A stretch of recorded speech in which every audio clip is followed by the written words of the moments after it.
soul shoes and walk among the groups of two. It's not ideal, it's just how we feel. It's a shame we're easily amused. The only cure for this forward motion is to make emotion fly away. The air is cold, but the water's not frozen. I see ripples rolling every day.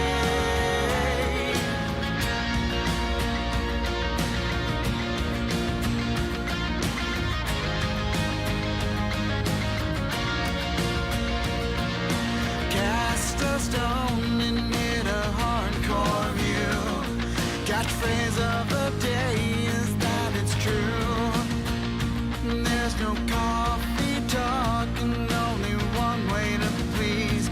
It's a shame what you do moves me. The only cure for this forward motion is to make emotion fly away. Hello, everyone, and welcome to Rebellious Ufology. I am so happy to welcome you to today's show on YouTube, Twitter, and Twitch, as well as Apple Podcasts, Amazon Music, Spreaker, and Anchor FM. And if you like what you see here today, please consider joining the rebellion by hitting that subscribe button, and don't forget to ring the bell to get all the notifications on our videos. You can also follow me on Twitter at Rebellious UFO and Instagram at Rebellious Ufology. And if you haven't had a chance to check it out yet, I have a morning show right here on Rebellious Ufology that I'd love for you all to check out. Every morning at 8 a.m. Eastern, I give you all the UFO podcast daily lineups where I tell you who's going to be on that day, what they'll be talking about, and what time they're going to be on. So that way you won't miss any of them. So today I'm so excited. I'm going to be talking with author and publisher Lon Strickler. Lon is a Fortean researcher, author, and publisher of the syndicated Phantoms and Monsters blog. He began the blog in 2005, which has steadily grown in popularity and is read daily by tens of thousands of paranormal enthusiasts, investigators, and those seeking the truth. His research and reports have been featured on hundreds of online media sources. Several of these published reports have been presented on various television segments, including the History Channel's Ancient Aliens, Syfy's Paranormal Witness, Fact or Faked Paranormal Files, and Destination America's Monsters and Mysteries in America. He's also been interviewed on hundreds of radio and online broadcasts, including multiple guest appearances on Coast to Coast AM. He was also featured on Destination America's Monsters and Mysteries in America for the Sykesville Monster episode. Lon has written 9 books and is currently the host of Phantoms and Monsters Radio. And just a reminder before we start, if you do have a question, please type it in the chat in all caps so that I can see it easier. And if you know someone who might enjoy this conversation, please feel free to share the love, share the show with them so they can join us as well. And we are a show run completely on donations, which can be made at Buy Me a Coffee. The link is in the description down below. And I always appreciate any help that you guys can give. And thank you all so much for being here. I'm so excited to see you all. Well, I don't want to waste any time. I want to get Lon on here because there's so many questions that I have for him, and I can't wait to talk about remote viewing. Lon, welcome to the show. Hey, Lynn, how you doing? I'm doing well, thanks. Thank you so much for being here.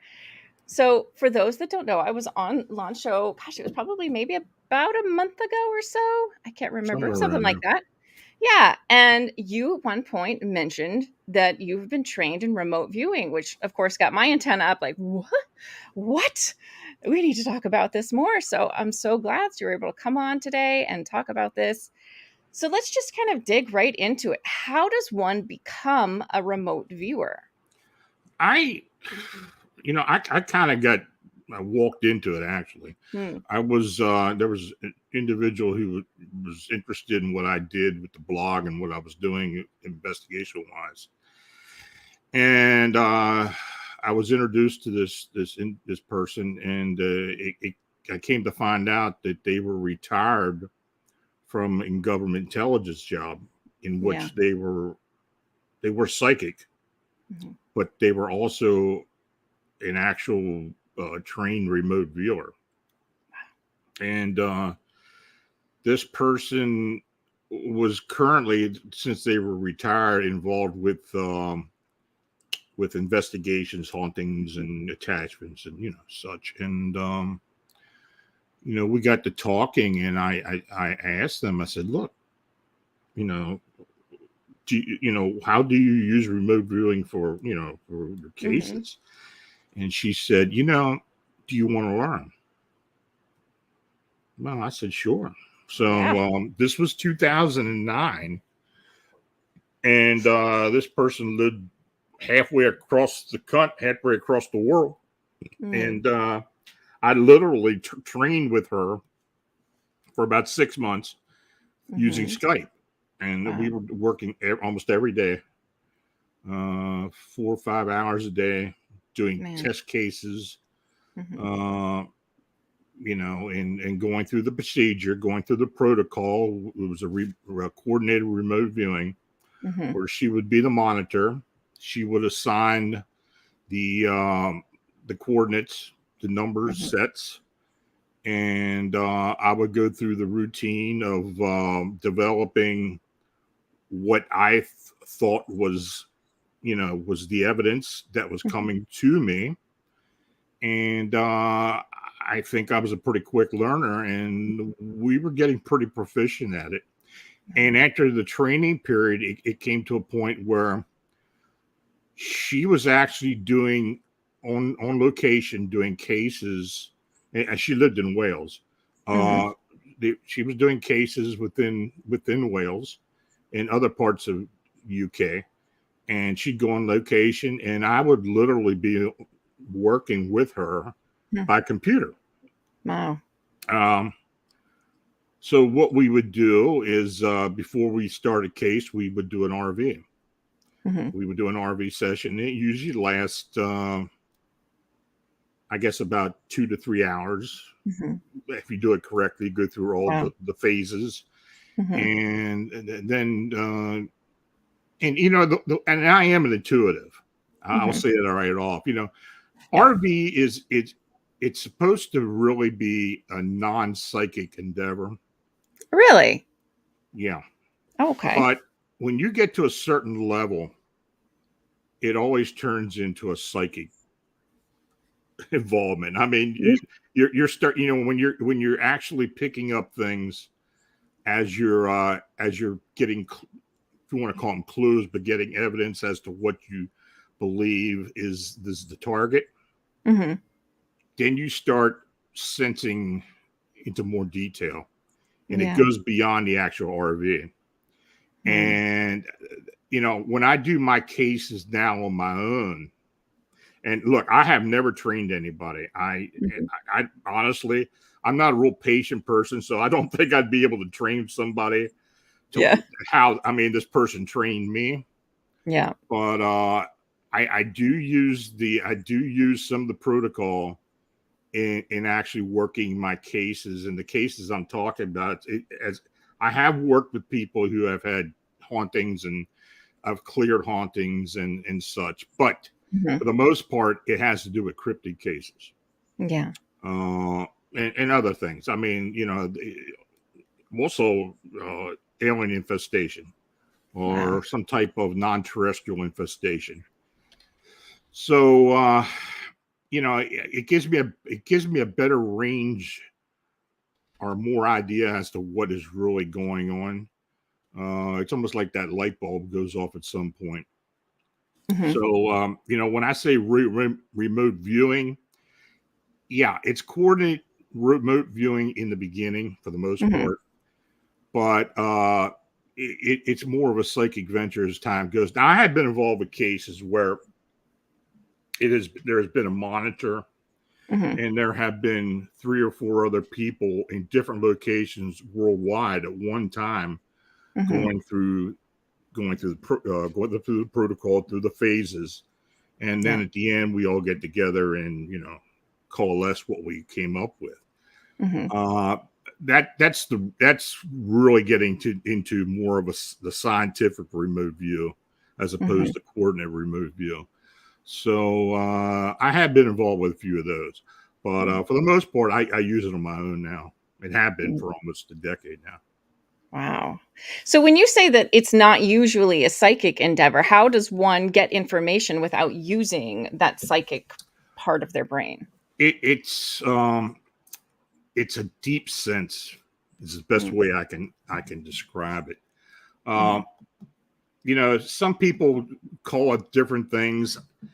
You know, it's really hard to describe. It's kind of, you go into your sub mind basically. You know, when you do get the number coordinate. First of all, if you're starting an RV, you get into a state of mind, relaxation, meditation. Sometimes it takes me up to an hour to get into the right frame of mind. Wow. I use affirmation. And then for myself, I will use a number generator, just a random number generator. And I believe because of what I do, what I'm putting my mind through, what I'm opening up to, that the coordinates will automatically come up on this number generator to show me the location. And when I do write those numbers down quickly, then you go into what you call an ideogram phase. And basically what it is like automatic writing. You will be writing the numbers down, and at the end of writing the numbers, your mind will take over your hand and draw an ideogram. And the ideogram can show anywhere from a man-made structure to a natural structure, water, land, space, energy, movement, anything. As time goes on, when you do see the ideogram, you get a sense of what it's really starting off at. And sometimes it takes more than one time to do this. And, you know, then you go into the next phase. It's like a sensory impression thing where you generate impressions of the target. Yeah. And, you know, your senses open up as well. You know, it's taste, smell, feel, the whole 9 yards. Yeah. And as you're doing that, you get what they call descriptors. There's a descriptor list that gives it to more detail. And then after that stage, and these stages can take up to an hour a piece sometimes. Then you start to get a sense of what your target is, and you do a rough sketch of it. But you also include the sensory data that you've collected, and you add that into the sketch. And you know, as time goes on, this is about the point with me that the psychic ability starts to kick in, the intuitive ability. Yeah. And I have tried to keep from doing that, but it's not always possible. And as I go through the descriptor list, I will get into, you know, like textures, colors, you know, I said taste, you know, sensory things, temperatures, sounds, sizes, aesthetics, a whole lot of different things. Yeah. And at that point, you know, you do make your sensory impressions. What will happen is the monitor will mention sounds. So you write down or tell them and write down the sounds you're hearing. And textures like cold or rough, or, you know, and temperatures, sensory temperature around the target, colors, luminescence, if it's bright or dark, smells, taste, and dimensions, if it's a tall structure, open space, and then your aesthetic impact is this interesting? Is this something that is piquing your interest? And then at that point is when you start to sketch. And like I said before, when I start doing the sketching, then I'm putting notes in with the sketch. And after you're done, then it's time to make a summary. So, you list what you sensed all together, what was more profound, and then you give your thoughts as to what it was that was the target. And I honestly, I think anybody can remote view. Yeah. But Wow. I tell you, when you get to that point, it's almost like many times you'll be surprised that you will hit the target. Interesting. So do you think that anybody can remote view just by learning the process? Or because I've heard that, like I've heard that everybody can learn to remote view. I'm assuming it's like pretty much everything in life. Some people may just be naturally better at it than others. But uh, so without necessarily needing that psychic capability, though I do think that we all probably possess that to some degree I or think another. we're all intuitive somehow, to some Yeah. degree. Yeah. So that is possible for anybody to learn how to do it. I think anybody can learn. I think I can take somebody off the street and teach them how to RV if I had the patience to put up with them. Yeah. If they were dedicated to do it, Yeah. that's almost like anything. And this is one thing that's always been. And I'm just going to interject this now. When I get involved with a case, particularly a haunting or something where we got an attachment or there's something going on in home or business or location, or the person feels that they've got some type of attachment that's affecting their life, I do tell them, at this time when I'm working with you, I'm the only one going to be working with you, and I want you to do what I ask you to do. I'm pretty strict about that. Yeah. And I think that's conducive to getting a good result, especially if I'm doing, if I talk to the witness and get some cursory information from them, nothing detailed, and then do the RV myself, then come back to them. I think if they're very serious about it and will do what I tell them to do, it's more conducive to getting a good result. And that can work for any type of case. Wow. So now, once you kind of get into the psychic, like you said, sometimes the psychic abilities just start to kick in. What do you see differently when the psychic abilities kick in versus when you're simply doing just straight remote viewing? More detail. More detail. Okay. More detail. I get a better, when I say aesthetic, I get a better sense of what's going on. Like I had mentioned to you before we started, that I have been psychically attacked during these processes to where I've actually been injured. And at that point, that's because I probably wasn't protected enough when I got close to the entity or the energy, and it caused a backlash. Fortunate for me, I wasn't doing this on my own at the time. I'd have a monitor to actually pull me out, and then we would go back later and resume where we left off at. But it can get harrowing. I mean, I told you I had a laceration on from my sternum down to my belly that actually took butterfly stitches to close up. And I had 2 cracked ribs at one point on another RV. So, it's not something to take lightly. It's and this is another thing. It's one thing I tell people, if you want to be a ghost hunter or you want to be a paranormal investigator, yeah, that's fine. But you need to protect yourself. You need to know what you're getting into. If you're going to do it seriously.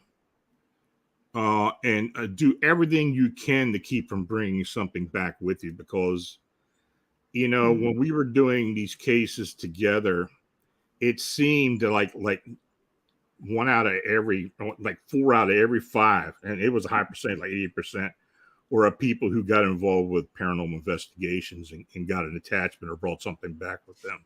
Really? Wow. Yeah. Wow. That's amazing. Yeah, because of that, the haunting or the attachment is pretty strong, and they know that they need help, and that's when they reach out. So, Wow. So now, why do these spirits or these beings attach to someone? Or is it are they feeding off the energy? What is it that's happening there? They find the energy to their liking, basically. There's different types of energy. You have regular spirit energy from an earthbound that is stuck on this level, this earth level, this earth plane. And sometimes they can attach to a living human in a form that they just feel like, very, very comfortable being around them. Many times the person doesn't even know that they have the attachment. I had something happen to me this last fall. Oh, wow. Somebody who started working with me literally saw an attachment that I had on me. And it was something that I picked up back in 1983 and didn't even know it. Oh my gosh. Wow.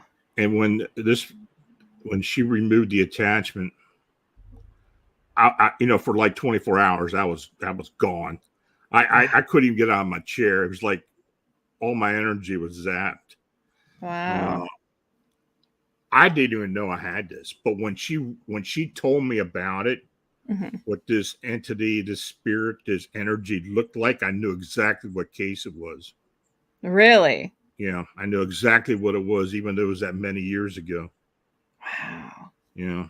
So how is it that, so you're able to sense these entities, when you're remote viewing, or I'm assuming in locations you can do it as well, like while you're there physically.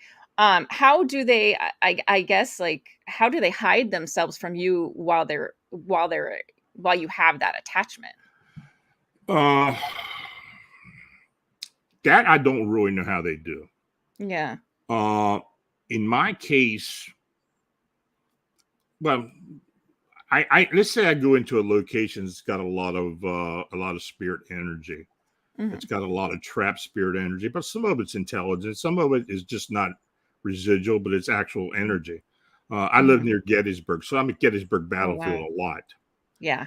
When I get into a location where there's heavy spirit energy, and I pretty well identified the worst areas. I mean, after all these years I've been going there, I will start to, and this is something it's hard to explain to people. I start sensing colors in my mind's eye. There are certain colors that come up before my eyes, basically. I can close my eyes and I start seeing a pinkish color and like a green foam color start to manifest. That's when I know I'm around something. Interesting. And the intensity and then the actual feel, the vibration, that I receive.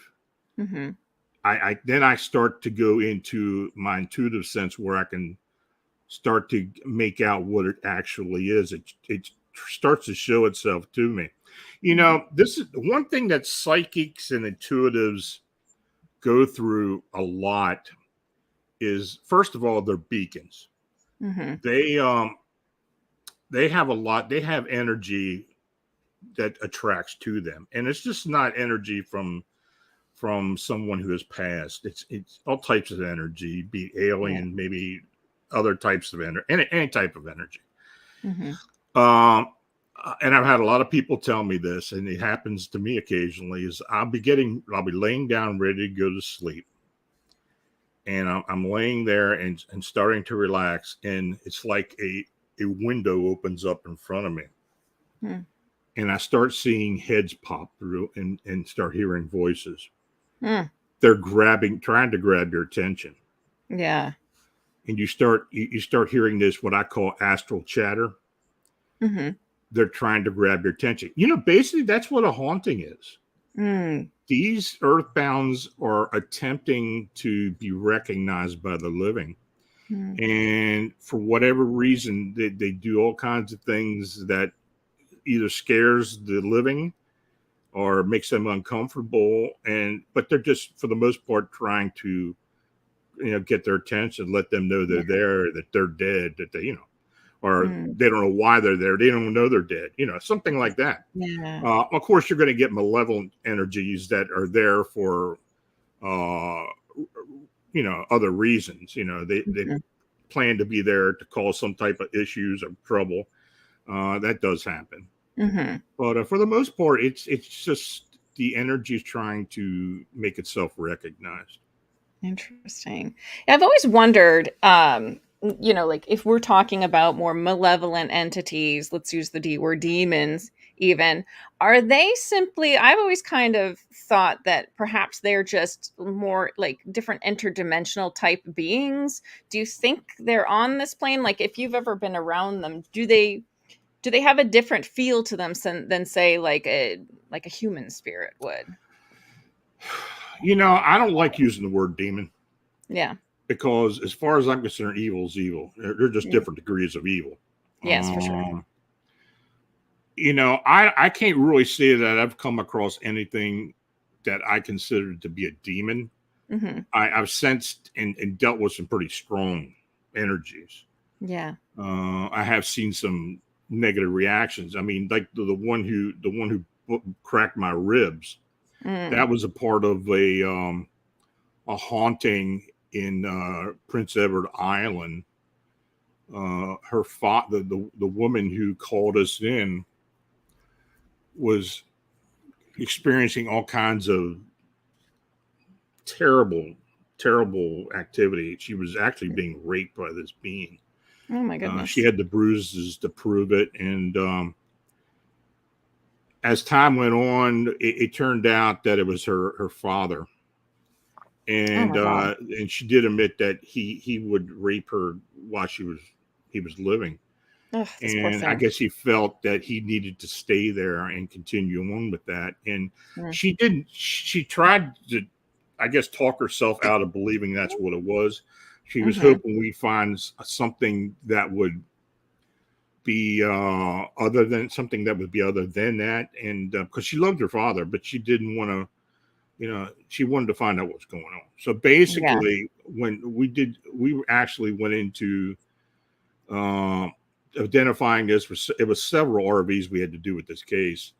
We got this entity trapped, and it lashed out at me because I was in the psychic phase at the time, and it lashed out at me. And the first thing I felt was I just lost my breath. I didn't know what the hell had happened to me. And the monitor saw it right away, since she's psychic and she sensed it, and she pulled me right out. And I asked her, I said, "Well, why'd you pull me out?" She said, "How you feeling?" I said, "I don't know. I think I just got the wind knocked out of me." Then by that time, I started feeling the pain, and it was on my right side, and I had cracked a couple of ribs. Wow. And but we did go back in later. Mm-hmm. We did identify the entity as being her father, Ugh. and we did clear him out. So it took some time, but we did take care of it. And actually, uh, she ended up getting. I hadn't talked to her in a while, but I did find out she finally decided to get married, and she seems to be okay. So everything was That's fine with good. that case. And this is one thing about doing this type of work. We call Mm-hmm. it spirit rescue. I Mm-hmm. don't know if you've heard that term before, but you know, actually removing the energy from a location and moving it on to another level willingly, because there is free will involved. But Mm-hmm. it's a pretty good feeling. I mean, I Yeah. probably have gotten more satisfaction by completing a case like that than anything I've ever done, to be honest with you. Mm. That's amazing. I've been involved with a lot of different things, but that is probably the most gratifying. Yeah. That's amazing. Wow. I still can't get over that dad. Like, God, Yeah. you guys got to be a turd in life and a turd after. Well, Jeez. if something is malevolent in life, a lot of times if it's still, still around, Yeah. it'll be the same in death. Right. Very true. I mean, I guess we wouldn't lose our personality so much. Right. It's still Right. us. Ugh, that's crazy. So let's talk too, because and I love all of the spirit stuff, but I also want to make sure we have time to get to Right. the thing that really caught my attention. You know where I'm going to go with this.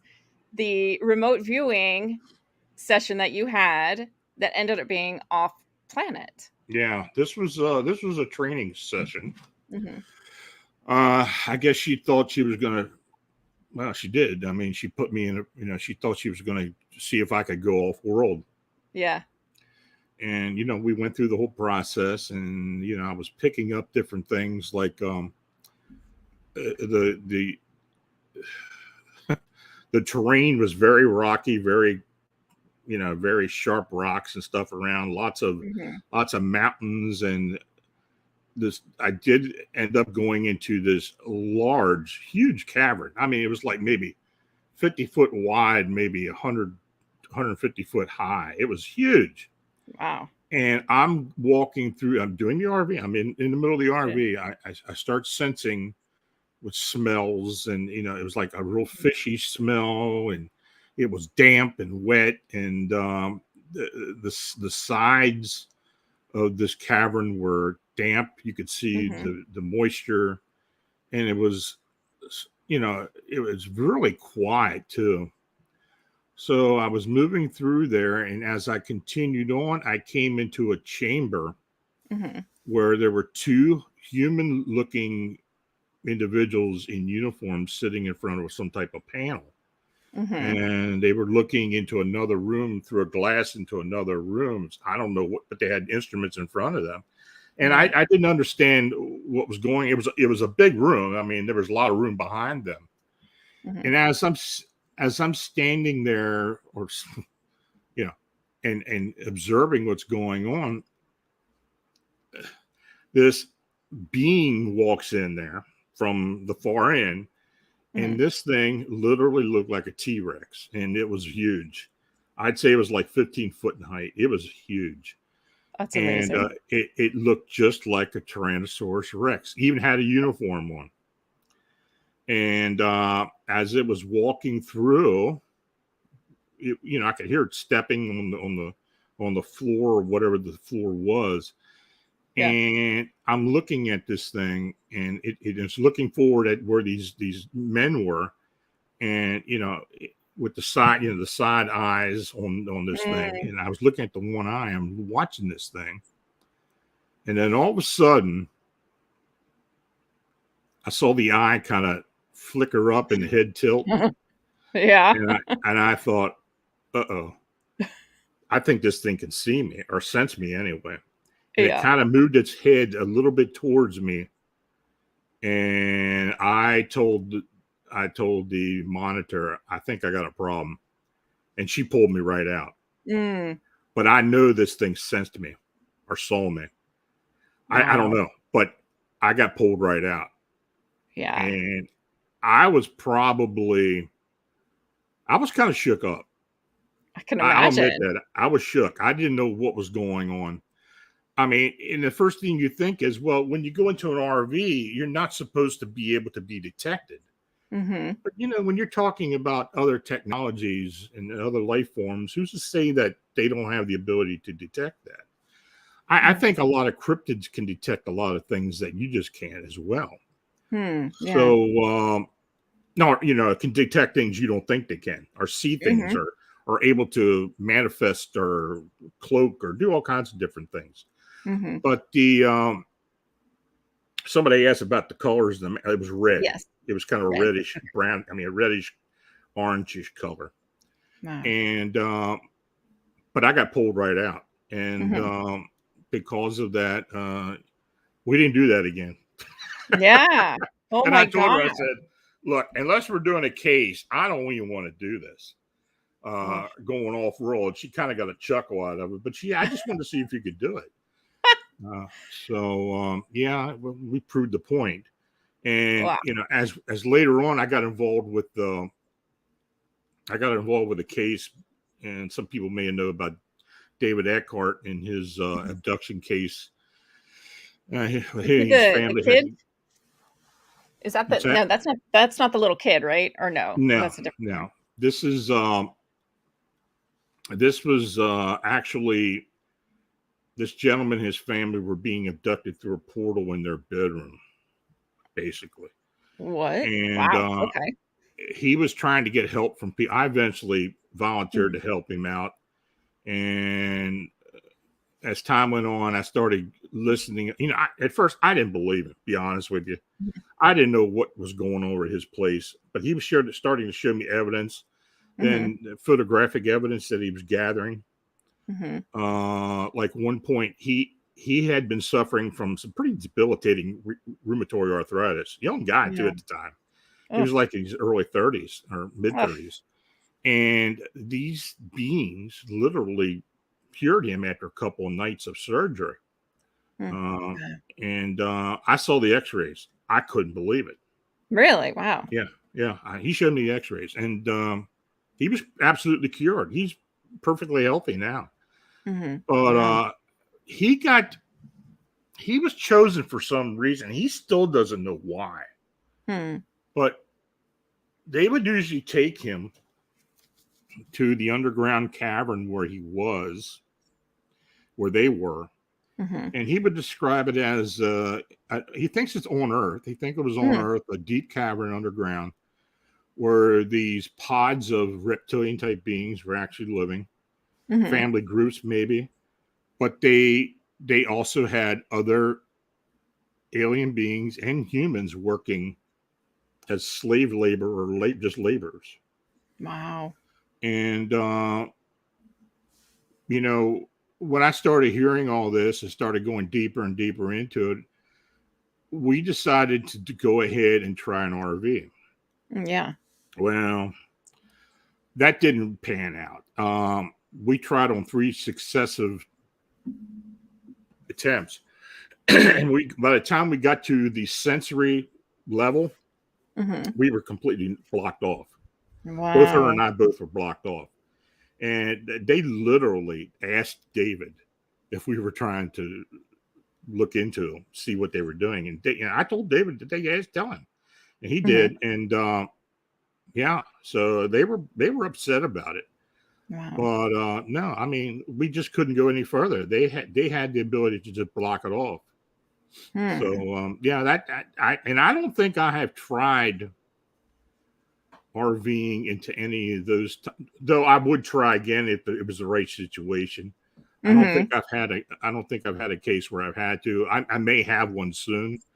I'm looking into a bunch of different things, but yeah, that's fascinating. So as far as with non-terrestrials or other possible alien beings, that's and I've actually had other people who have worked with me that were RVers, that were literally trained RVers. I had a lady in Australia who I'd worked with personally for years. It's hard to get a hold of her because she's a filmmaker, so she's on the road a lot. But she's helped me with several cases, and in fact, in my book, Alien Disclosure, I do detail one of the cases she RV'd for me. But amazing. I mean, we have used it for UFO and for alien cases. Wow, that's incredible. So now when you use it for alien cases, does she go like similar to what you were kind of talking about with this guy? Like, would she go into their room when they're getting abducted, or like, because I know reading declassified documents about remote viewing that you can remote view in time as well as space. So would she go back in time to see when an abduction happened to see what was taking place, or what was her role in it? Going back in time and doing present works, but going forward, I haven't been able to do it. Some people claim they can do it. Yeah. Looking into the future, but I really don't know of any real successful RV that has gone into the future. It's all relative anyway. How can you tell if you're really looking into something, or get any type of verification? But yeah, most of it is past activity and present activity. Yeah.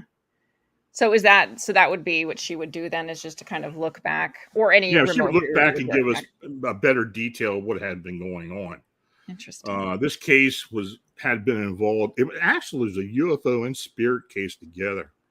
And these spirits were indigenous spirits of Susquehannock Indians in an area in northern Lancaster County. It's a location we were looking at. We did find out later, and first through the RV, then through the information, and then through historical fact, that we believe is a cremation site. When their members died, they would cremate them, and they had a certain area where they would do this at, and apparently they would assign sentinels or some type of protective spirits around those areas. And we've heard that in other types of cases too, just like with the Point Pleasant Mothman case. I believe that all of that has been caused because of a protective spirit, indigenous spirit, and that the Mothman was a summoned being as a sentinel or a guardian. And I think that happens in a lot of these cases. And but I think that's what happened there. And what happened was,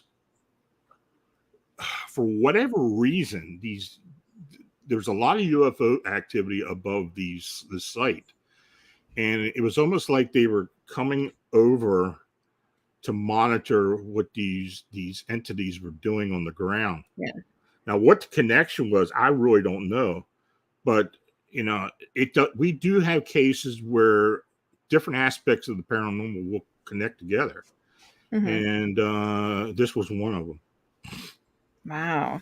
So what do you think about, and I will be honest, cryptids are not like my strongest suit as far as knowledge goes, but like Dogman to me seems like it would be a good summoned type of entity. It can be. A protector. What's that? It can be.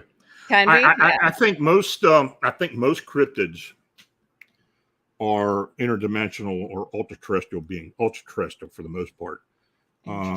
That they reside on a linear dimension very close to our Earth plane. Yeah. That they have the ability to move in and out fairly freely. They have all types of different abilities. Yeah. I'm talking about Bigfoot creatures. Now, I do believe there are Bigfoot creatures that are indigenous to certain areas, just like the Northern Pacific, down in Florida, areas around the Gulf. But in most areas, when these things are seen, you see the solitary being. And I think that is because they're ultra-terrestrial. They can move in and out between dimensions. I think Dogman or Upright Canine's very similar.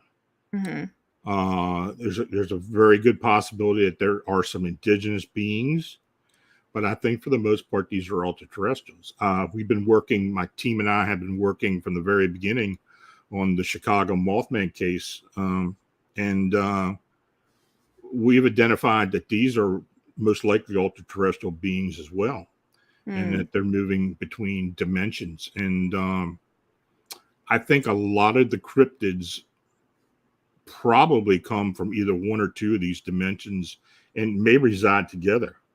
It's still something that it's baby steps. It's something we're starting to learn more and more of. But that actually this Chicago case, and most of it's been going on around O'Hare now, but we've identified 142 sightings and encounters that we believe are factual. In fact, we just got another one today, and we're going to continue with it. And the one thing that I have found to be very useful, and a lot of groups won't do this, is I want to have people with other gifts part of the group, people who are psychic or intuitive. I've got 18 people on my team. Beside myself, I have 4 people who have psychic gifts. And it's amazing sometimes when they will be doing cases and they will be seeing and sensing the same thing hundreds of miles apart from each other. And then when they come together with me, they say the same exact thing. They kind of connect. And, I think that's a distinct advantage we get. I think we should be able to use all types of tools, be open-minded about it. I think that's the one aspect of what we do that does give us somewhat of an advantage, as opposed to being closed-minded and having your own, just like with cryptids, or flesh and blood, or they're interdimensional, or I think there's a hybrid there somewhere down the line. But just like with alien extraterrestrials, I don't necessarily believe that they're they're craft travelers for the most part. I think it's more dimensional or type of, you hear about universal travel, wormholes and such. I think there's more of it than what people may realize. And maybe one day with quantum computing becoming more mainstream, that we may start getting more and more answers to this. Right. I mean, well, that makes sense. Like the actual like physical traveling of the entire distance is a lot. Like it seems like there must be a better way to go about it. That's quite a long distance. So I could definitely see that. And what you're saying about like cryptids too. So I'm just going to tell you, I saw this weird thing one time and I have no idea what it was. And I told Dave Scott and he gave me his thoughts on what it was, but I don't know. So it was just for a split second. And so the idea that maybe it was interdimensional makes sense. Or I should say it was like 2 seconds actually, but I was driving my car and it was, it was maybe 20, 30 feet from me. It wasn't far at all. And it was dusk, so it wasn't completely dark out. I didn't see it cross the road in front of me. It was actually just in my neighborhood, so I was going really slowly. I just pulled out of my driveway. And I was coming up on a street that was on the left, and so this thing was on the corner. And I didn't see it cross the street in front of me. It just kind of appeared on the corner, but it looked like this weird dog thing but it almost looked like I don't want to say a human dog hybrid, but I say that because the limbs were long like a human's limbs were, but it still had like dog-like anatomy. Really, really just strange. It was one of the few things that's really creeped me out. It takes a lot, and this thing did it. I don't know what it was. Let me ask you, what part of the country was this at? I'm in Massachusetts. May have been a coy wolf, actually. But here's the thing. When it came up on the street where it was headed down, and I literally was like a second. Gone. It wasn't there anymore. Yeah. And there were been people a time there. slip. Yeah. Yeah. I hear similar stories a lot. I believe there are time glitches, time slips. And I think sometimes if the circumstances are correct, or if we can see into not necessarily other dimensions, but other time frames. Like maybe we can see an alternate reality, another Earth world or another reality at some point. I think the veil is definitely thinning more so. I think as the overall consciousness starts to accept a lot of different things that aren't necessarily based on science. And I think when people start being more open-minded, I think we're going to start sensing and seeing more things that that people just haven't seen before. I tell you, it's interesting over the years how people have started becoming more open-minded and coming forward, that they don't really fear ridicule like most people would have years ago. Now, is that because of the internet, because of the TV shows and all this other? Possibly. But I think it's beyond that. I think people are starting to sense that the world we live in is just not black and white. I mean, it's linear, but it can go into other degrees. Yeah, I agree. And that actually makes a lot of sense, because I guess the closest thing that I could relate it to what it looked like was, when you see a hairless bear, it's very odd looking. That was the closest thing, except lankier. So it would have been a really, really emaciated hairless bear. That was very similar to what it looked like. But and in your rational mind, you're trying to figure out, okay, what is going on here? What did I just see? But the fact that it was gone was very weird. So that would make sense. I could see what you're talking about. And I do think that time is happening all at once, past, present, and future. And I know there are a lot of physicists that are saying that, that might be the case now too. So yeah, it's very possible that maybe there was just some weird like glitch, and that's what, that would make sense to me. Interesting. Well, I some people have mentioned that, if we start looking into all this phenomena, and that the paranormal supernaturals have become a moot point eventually. They say we find a Bigfoot or we find something else and makes it all moot. That's not going to happen. I think, we have identified so many different things that have occurred, so many unusual instances that are just unexplained. I don't think the paranormal or the supernatural is ever going to be a moot point. I think there's going to be something there that's always going to turn up unexplained. I've been doing this. Oh God, I've been doing it over 40 years now, and I'll be honest with you. I'm never surprised anymore. Yeah. I'm surprised about what shows up, and I'm not surprised that something different is showing up. It's it's kind of head shaking sometimes, and it's like, what am I got myself into here and getting myself into there? But I've always said that it's always best to just keep an open mind, and if you have a witness come forward about something, if they came to you or trusting you to look into what they've gone through, you become part of that case. And it's you should give them the benefit of the doubt, listen to them, hear them out, and then make your own determinations. They might be bleeding crazy. I mean, but I think your best thing is to listen to them and then go from there. That's when I find that RV does help a lot. Yeah. I'll get and I had a case one time where this woman was up in Canada was having issues with what she said were shadow men. And, I thought, well, maybe she is having, people are getting sick. People are dying in the household. There just seems to be a lot of dysfunction and something there for these entities to feed on. But I got involved with an RV and started seeing, and it just wasn't adding up. And I eventually got her to come forward and say she was just pulling my leg the whole time. So really, yeah, she had watched actually, and she came forward and told me she had seen a case on TV, and she thought it would be nice to just be able to get involved with something like that. But yeah, oh my goodness, yeah, I kind of figured it out, but people do that. I mean, unfortunately, that's crazy. Yeah. So speaking of shadow beings, what do you think they are? There's a lot of kind of theory about what they are. Okay.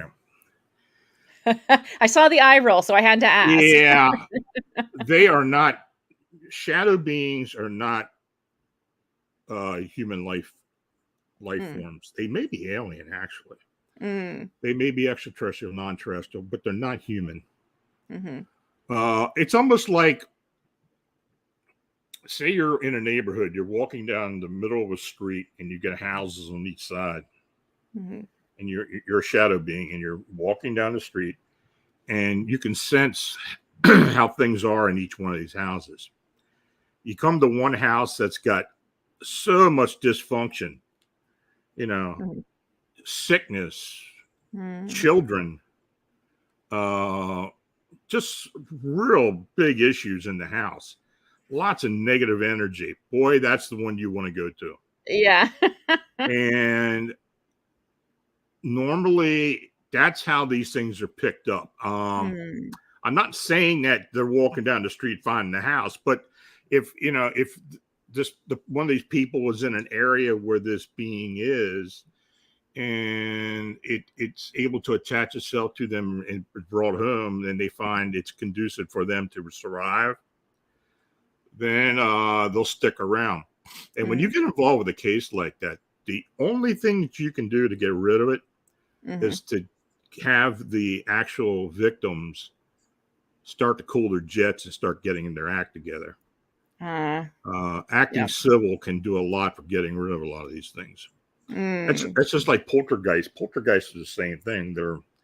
In a way they are. I mean, poltergeists are basically not a living spirit for the most part. They are a thought form manifestation by one of the living, unintended. Yeah. And that energy can multiply into, it can be very serious. And when you go into a location and you identify the source of it, it's usually a younger person, but it can also be someone who's going through a lot of dysfunction, or somebody who's been having a real bad time of it with maybe another person and all, and they unconsciously manifest this entity. The only way you can get rid of it is to teach the person who's manifesting how to control it. And if it's not able to feed on this person, and this person has is able to stop the manifestation somehow, and it's not easy. Poltergeist cases are the hardest cases to take care of. Are they? Then they would usually go away. Yeah. It's not one of those things that you grow out of and such. I've been involved with cases where poltergeists have lasted for a dozen years or more. Oh my goodness. Yeah. That's crazy. Even with shadow people, I've been with cases that have lasted years and years and years. I had a real big case in Sioux City, Iowa. That was an entity that was really got involved with these two sisters. I documented. I got a YouTube video about it. And I've worked with them now for about 9 years. It seems like things are good now. They've gotten their life together and such. But a lot of it had to do with the ability for this entity to feed off the dead.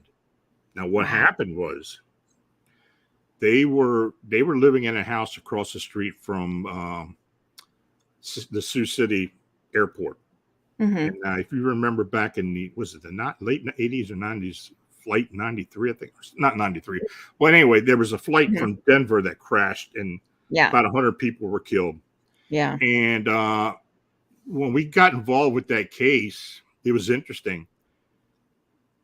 The first thing, when I was talking to him on Skype, I didn't know where the location was. I didn't know anything. I got in my mind right off the back, there's an airport around there somewhere. And I asked them, and they said, yeah, we're right across the street from the Sioux City airport. And I'm thinking, uh-oh. So, yeah. And this entity was literally causing one of the twin sisters to, she just went into manic mode sometime. It was crazy. Oh my God. I was seeing it even over the computer. But anyway, what it came down to, that this entity, until we cut it off, was feeding on the dead energy of these people who had died in that crash. Wow. Yeah, it was really bad. It was like we get to a point where we kind of minimized it, and then it would be able to allow one of those spirits to get into the house. We literally had to cut the house off. Wow. After they moved out and got into another location. Unfortunately, one of them moved into a haunted location. Oh no. Yeah, and and that was another can of worms we had to take care of. But we eventually straightened that out. But yeah, it seems like people, and these girls and their kids are all beacons. They all have psychic abilities, and it's like these energies are attracted to them. So. Yeah, I was going to say there must be something with, like, they moved into, I suppose it could be coincidental that they just moved into a haunted house as well, but yeah, maybe it was them that was attracting the spirit. Yeah, interesting. Oh my gosh. Well, Lon, our hour is already up. It has been so fascinating. Thank you so much for sitting and chatting with us. I know everybody's been enjoying it. I've been watching all the comments. Do you want to tell everybody where they can find you? I do have all your links down in the description as well, but where they can find you, Phantoms and Monsters Radio, and all of that good information. Yeah, my website is phantomsandmonsters.com. That's a blog site I've had now since 2005. I try to get something up there every day. I have my cases up there, teen cases. My team is the Phantoms and Monsters Fortean research team. Our website is cryptidhunters.org. And I'm on YouTube with my radio show at Phantoms and Monsters Radio. You just put that in the search, it'll come up. I've written 9 books altogether, but I've got 4 that are in press right now, so you can get them on Amazon. Just put my name, Lon Strickler, and they'll come up. So, that's pretty well it. Amazing. Well, thank you so much for coming on. It's been so nice talking with you, and I've learned so much. This is incredible. Well, thanks for having me. Oh, no problem. All right. We will have to talk again soon. You take care. All right. You too. Bye. All right, everyone. Thank you so much for being here with us today and for all of your amazing comments. You're wonderful as always. Thank you so much for supporting this channel, as well as all the amazing channels in the ufology community and paranormal community. Definitely go check out Lon's channel. It's great. It's fantastic. You guys will love it. Don't forget to come back here tomorrow morning at 8 a.m. Eastern to get the lineup of all the shows for the day. And if you enjoyed this, please consider joining the rebellion by hitting that subscribe button. And don't forget to ring the bell. And because I love talking to you and because the YouTube gods look kindly upon it, please leave a comment down below. Let me know, what did you find most interesting today? Do you think you'd be capable of remote viewing? It's a fascinating concept. I love it. Thank you, everyone. And I hope you have a wonderful weekend. And I will see you right back here tomorrow morning at 8 a.m. Bye-bye. You down on the softly spoken words and notions that delight, but you're right down the path I know too well.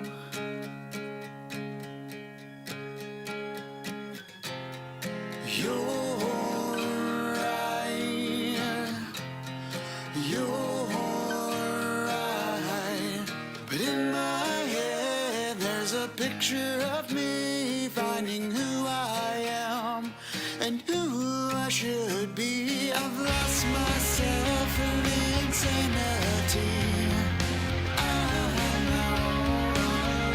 Now I'm finally free.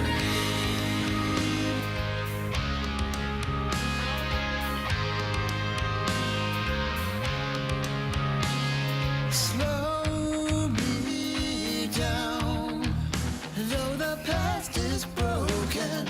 Hope has opened a new bright, but you're right down the path I know too well. You're right, you're right, but in my head there's a picture of me finding who I am and who I should be. I've lost myself in insanity. I'm out on a limb, now I'm finally free.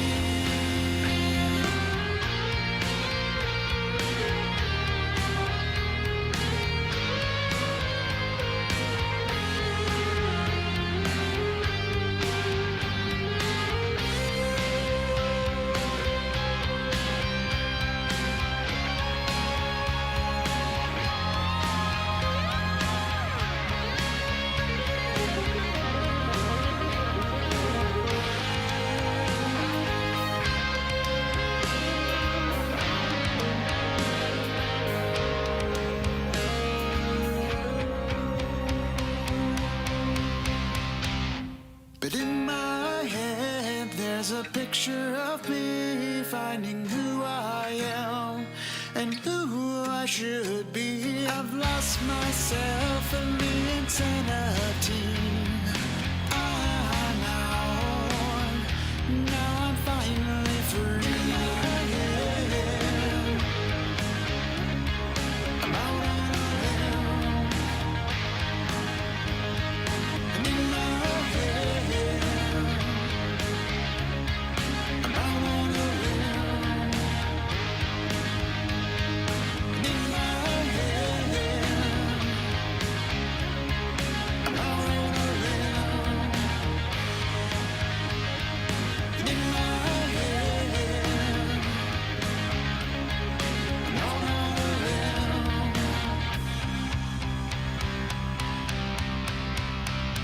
I've lost myself.